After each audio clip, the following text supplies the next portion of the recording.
तर नाट्यगृहाची जी वास्तू आहे याच ठिकाणी व्हावी, यासाठी पुनर्विकास होत असताना त्याच्या बाबतीमध्ये अनेक अडचणी निर्माण होत आहेत.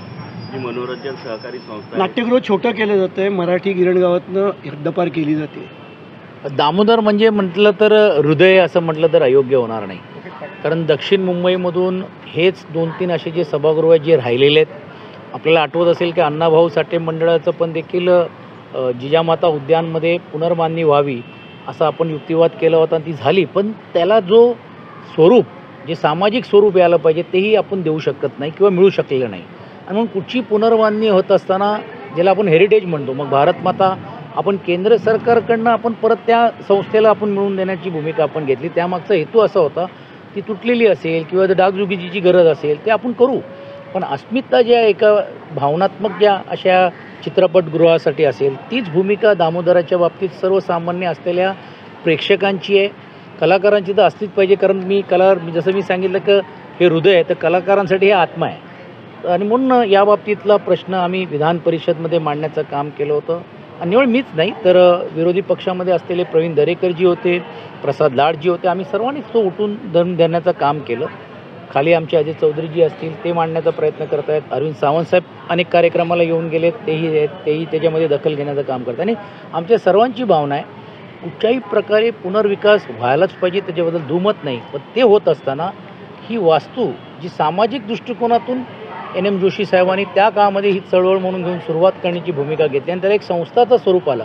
आज संस्थेमध्ये कोण आहे काय तेहीसाठी आम्हाला त्याही गोष्टीचे महत्त्व नाही.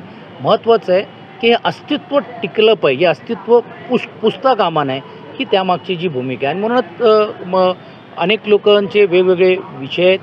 विशेषतः मनोरंजन सहकारी मंडळाचं पण देखील म्हणणं आहे की आमच्या जागेच्या बाबतीत काय होणार आहे, पुनर्बांधणी होत असेल तर आम्हाला आहे त्यापेक्षा जास्त जागा कशी मिळेल, आणि मिळाली तरी देखील एक संस्था म्हणून घेऊन आम्हाला ती खात्री मिळेल की नाही मिळेल, करार होईल की नाही होईल. आजूबाजूच्या परिसराच्या लोकांचं म्हणणं आहे की बा आमची ही पार्किंग एमर्जन्सीची जागा होती ती भविष्यकाळामध्ये आम्हाला मिळेल की नाही मिळेल. म्हणजे सर्वांच्या मनामध्ये एक संभ्रम निर्माण झालेला आहे. आश्वासन दिले आणि मनोरंजनाची जागा पालकमंत्र्यांनी ह्याला स्थगिती दिलेली आहे. मी या मताचा आहे की संस्थेची पण बाजू समजून घ्यावी लागेल. हे लवकरात लवकर अर्धवट राहून चालणार नाही, कारण अगोदर जर ह्याची चर्चा झाली असती तर आज हा दिवस आला नसता, असं माझं स्पष्ट मत आहे. आणि म्हणून मी आज त्यांना आश्वासित दिलं की तुमचे विषय जसे आहेत महत्त्वाचं आहे की ह्याची पुनर्बांधणी ही चांगल्या रीतीने होऊन चांगलं कसं हा नाट्यगृह परत कसं सुरू होईल या मताचा मी आहे. आणि म्हणून त्या सर्वांची बाजू समजून घेऊन ती सोडून संस्थेची पण बाजू समजून घेऊन, आणि याही लोकांनी स्पष्ट सांगितलं की आमचा काही विरोध कोणाला नाही आहे, फक्त जे समज आणि गैरसमज आहे आणि जे वस्तुस्थिती आमच्यासमोर आणि लोकांसमोर यायला पाहिजे, कर्मचाऱ्यांचे प्रश्न आहेत त्या बाबतीतली पण चर्चा आज झाली. आणि मी त्यांना आश्वासित केलेलं आहे की या प्रश्नामध्ये मी स्वतः लक्ष घालण्याचं काम करीन. सांस्कृतिक मंत्री आणि पालकमंत्र्यांनी तातडीने बैठक घ्यावी, कारण परत नाही तर 2 महिन्यांनी आचारसंहिता सुरू झाल्यानंतर मला माहीत नाही आता त्याच्यातले सांस्कृतिक मंत्रीच लोकसभा लढणार आहेत की पालकमंत्री लोकसभा लढणार आहेत मला माहीत नाही. आणि त्याच्यात ते गुंतले तर परत हा विषय प्रलंबित राहता कामा नये. आणि म्हणून मी आता तसं पत्रव्यवहार करून तातडीची बैठक लावण्याचं आश्वासन त्यांना दिलेलं आहे. तुम्ही लोकसभेचा विषय काढला आहे, भाजपाने काढल्या म्हणजे चुकी होती. आम्हाला एंट्री पॉईंटच हवा, पण दामोदर सोडून जाऊ नये म्हणजे एवढं बघा. भाजपाने मकर संक्रांतीपासून महायुती जी आहे ती मोठे मेळावे घेणार आहे. बूथ लेवलवरती भाजप आता लक्ष केंद्रित लोकसभेच्या दृष्टीने. भाजपचं आता असं झालं की तिळगुळ घ्या आणि गुपचूप बसा.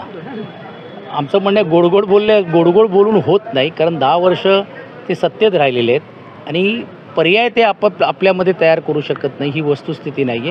म्हणून त्यांना लोकांसमोर जावं लागतो आहे, गाड्या घेऊन त्यांना आपली योजना सांगावी लागते. एवढेच जर योजना यशस्वी झाली तर त्यांना लोकांपर्यंत पोहोचण्याची गरज का होती, हे घरघर पोहोचण्याची ही वेळ येते. यातूनच त्यांचं अपयश हे कुठेतरी आपल्याला समोर दिसतोय.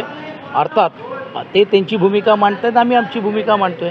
आणि आताही देखील आम्ही मैदानात उतरलो आहे. आणि मग त्याचा एक भाग म्हणून तुम्ही बघितलं असेल मावळमध्ये पण लोकसभेच्या दृष्टिकोनातून पण अनेक नवीन लोक पक्षामध्ये यायला लागलेले आहेत. आणि त्यातून भविष्यकाळामध्ये पण देखील मोठ्या प्रमाणावरती एक शक्ती आणि एक पर्याय म्हणून घेऊन आपण लोकांसमोर जाण्याचं काम आम्ही करतो. भाऊ, इंडिया आघाडीमध्ये वंचितला कधी समावेश करणार आहे?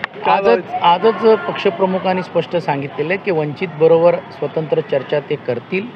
आमच्यातले काही नेते आणि इतर त्यांच्यातले नेते ह्याच्याबरोबर चर्चा होईल. सर्वांना बरोबर घेऊन जाण्याची भूमिका शिवसेना पक्षाची आहे. जाग्याच्या बाबतीत किंवा कायच्या बाबतीत त्याची कुठलीही चर्चा आम्ही कोणीही करणार नाही आहोत, कारण वरिष्ठ स्तरावरती इंडियाच्या वरिष्ठ नेत्यांबरोबर आणि आदरणीय पक्षप्रमुखांबरोबर त्या बाबतीतली चर्चा आणि वाटाघाट होणार आहे. देवेंद्र फडणवीस म्हणत आहेत की जेव्हा अयोध्येला बाबरी मशीद पाडली तेव्हा शिवसैनिक नव्हते, फक्त भाजपाचे कार्यकर्ते होते. वाटतं आज शिवसेना पळून गेली. पक्षप्रमुखांनीच त्याचा उत्तर दिलेलं आहे. मग तुम्ही जर ते उत्तर जर तुमच्या बाईटला लावलं तर लक्षात येईल. पण एक गोष्ट नक्की आहे की ज्यावेळी कोणीही बोलायला या विषयावरती तयार नव्हता त्यावेळी शिवसेना प्रमुख बाळासाहेबांनी या गोष्टीचा उल्लेख केलं की बा जर माझ्या या लोकांनी जर केलं असेल तर त्याचा मला अभिमान आहे आणि बोलण्याची हिंमत व्हायला पाहिजे. आणि मग त्यावेळी ज्यांनी पळवाटेची भूमिका घेतली, आज तेच जर या विषयावरती बोलत असेल तर लोक, आता सोशल मीडियाचा जमाना आहे, लोक एवढे मूर्ख नाही आहेत आणि सर्व रेकॉर्डेड आहेत. हे काय आज आम्ही बोलतोय म्हणून नाही.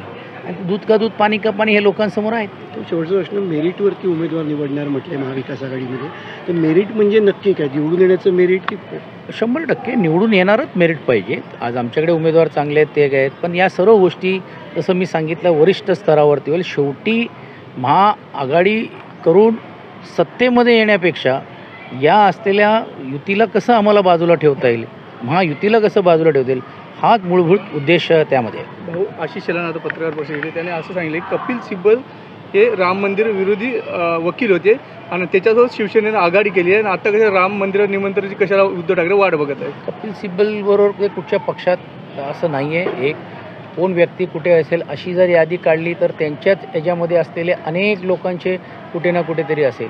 पण कपिल सिब्बल हे एक व्यक्ती म्हणून घेऊन ज्यावेळी आणि प्रोफेशनल ज्याला आपण म्हणतो तर त्याचा आणि संदर्भ इकडे देण्यात काय अर्थ नाही. आता असे आकडे घ्यायला गेलं तर कदाचित जसं इतरांच्या बाबतीत झालं, बडगुजरांच्या बाबतीत झालं, काल दुसऱ्या एका विषयावरती झालं, तसं त्यांचं होऊ नये अशी माझी त्यांना सल्ला आहे की अजून थोडा जास्तीचा अभ्यास त्यांनी स्वतःच्या पक्षामध्ये आत्तापर्यंत ज्या ज्या लोकांनी वकिली केलेली आहे किंवा ज्या ज्या लोकांबरोबर त्यांनी केलेलं त्याचा त्यांनी युक्तिवाद करावा.